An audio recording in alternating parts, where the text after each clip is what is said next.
Sunday the 29th of November marks International Day of Solidarity with the Palestinian people.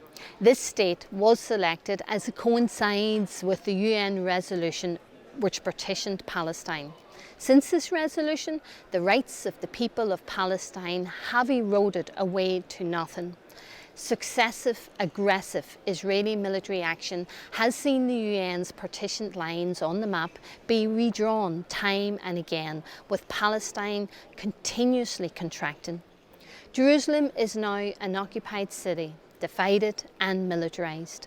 The West Bank has been under strict military occupation since 1967. In that time, consecutive Israeli governments have constructed illegal settlements on Palestinian land and restricted freedoms and movement as their army occupied forces shoot to kill with impunity.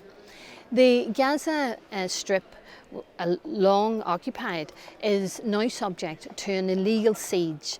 Palestinians living in Gaza have no access to basic materials essential for life. Every border, land and sea is strictly controlled by either Israel or Egypt. There are almost seasonal military attacks on this tiny strip of land. All of this has contributed to a refugee crisis, with an estimated 6 million displaced Palestinians living as refugees. There are also thousands of Palestinians languishing in Israeli prisons. Some are as young as 12. Today, Palestinians face as much hardship as they have throughout their history.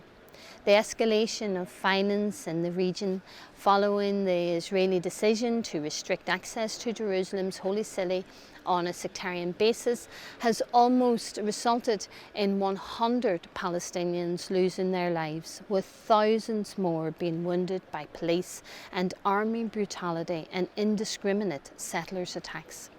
Thousands have been arrested and held in Israel. Solidarity, therefore, with the people of Palestine is as crucial today as it has ever been.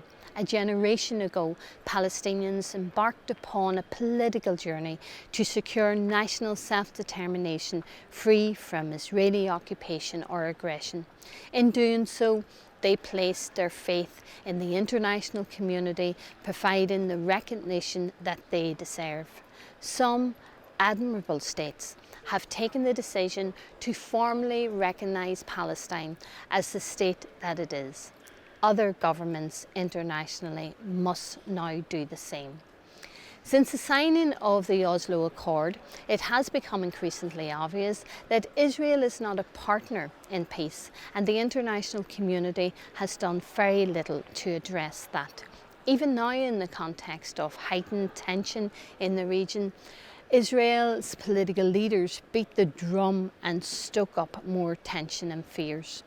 Their attempts to demoralise Palestinians and discriminate on the basis of religion has resulted in a continuous spiral of violence in the past few months. Genuine progress towards a peaceful two-state solution can't be made in a climate of intimidation and fear.